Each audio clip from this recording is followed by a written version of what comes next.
గుండెల్లో నిదురించే సింహమై అనగాడిన బతుకుల్లో ఆశల చిరుదీపమై ఇదిగిదిగో కదిలిండు ఈట దింపే రాజేంద్రుడు రాజేంద్ర అన్న వన్నె తప్పి చిన్నపోయినా ఇక మరి ఉద్యమాలకు ఊతమిచ్చి ఊపిరి పోసి ఉరుకులో పెట్టించిన రణధీరుడు ఇక మరి అన్నకాడికి వచ్చిన మొత్తానికైతే మరి నరసయ్య తాత అడిగే ప్రశ్నలకు మరి సారు ఏం సమాధానం చెప్తాడు ఏంది ఏం కథ సారు శనార్థి సారు నిలబడ మంచిగా మేడ్చల్ మల్కాజ్గిరి మొత్తం సుడిగాలు చుట్టుకొచ్చినమాట ఏమేం కనపడుతుంది ఎట్టెట్టుంది మేడ్చల్ మల్కాజ్గిరి సంసారం ఒక్క రెండు రోజులు కాదు సంవత్సర కాలంగా చుట్టొస్తున్నా కానీ ప్రజలకి పేన మీద నుంచి పూలపడ్డం అనే ఫీలింగ్ మాత్రం వచ్చింది.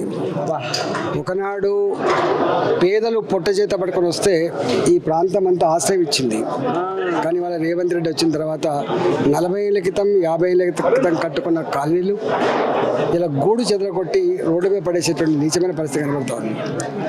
ఆనాడు 40 ఏళ్ళుగా 50 ఏళ్ళుగా ఏ అసైన్మెంట్ భూములు అయితే పేదలకు ఇచ్చిండ్రో ఆ భూములు గుంజుకొని ఇవాళ పెద్దోళ్ళకి కట్టబెట్టి రియల్ ఎస్టేట్ బ్రోకర్ లాగా వ్యాపారం చేసుకునే ప్రయత్నం చేస్తున్నారు.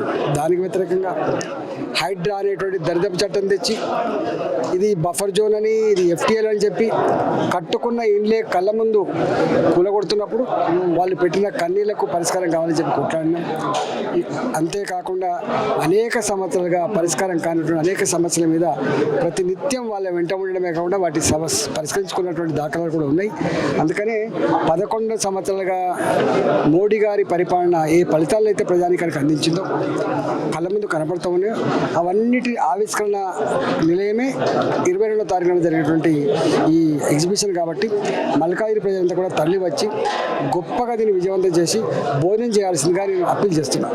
అన్న ఒక్క మాట బీజేపీ వాళ్ళు రాబోయే రోజుల్లో బీసీనే ముఖ్యమంత్రిని చేస్తారు అనేది ఇక ఇది మొత్తం ఊరు కూడా మొత్తం బాకిపోయింది.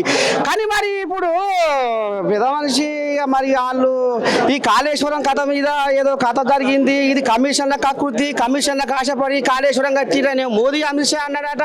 ఇక మరి నిన్నమోనేమో అంత మంచిగా జరిగింది, కాళేశ్వరం కట్టినాక నా కళ్ళల్లో ఆనందం పొంగిపోతుందని మీరు అన్నదట సారు.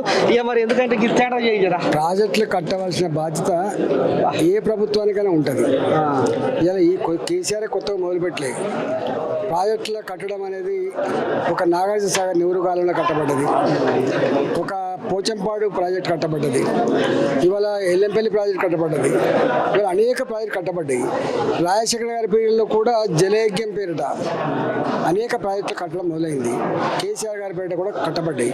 కానీ ప్రాజెక్ట్ కట్టడం వ్యతిరేకం కాదు, కానీ ప్రాజెక్టులలో కడుతున్నప్పుడు అక్రమాలు జరిగితే మాత్రం దాన్ని సహించలేదు అనేది భారతీయ జనతా పార్టీ ఫిలాసఫీ. ఇక ఇది మొత్తానికైతే ఇక మరి 2 ముచ్చట్లు అయితే ఇంత దూరం వచ్చినందుకు ఈ నరసయ్య తాతకు జర్ర చెవులు చేసిండు. ఇక మరి పెద్ద మనిషి ఇక రేపు రాబోయే రోజుల్లో మరి బీజేపీ వాళ్ళు బీసీఆర్ ముఖ్యమంత్రిని చేయాలని కంకణం కట్టుకురు అనే కథ మొదలైతే అయితే మరి నడుస్తుంది. కానీ మరి రేపు అది ఏం జరగబోతుంది ఏంది ఏం కథ అనేది కూడా మరి రేపు చూద్దాము. మొత్తానికైతే ఇక మరి కాళేశ్వరం కథ ఏంది సారు అంటే దాని ఇక మరి ప్రాజెక్టులు అన్నకాడ అనేది ఇప్పుడు ఆయన ఏం చెప్పిండో మీరు ఇన్నర్ చెవులారా ఇక చూద్దాం. మరి ఇంకా కూడా రేపు నాడు కుదార్థంగా ఇంటికి పోయినాక ఏం చెప్తాడు ఏంది ఏం కథ అనేది ముందు చూద్దాం. కెమెరామెన్ చారితో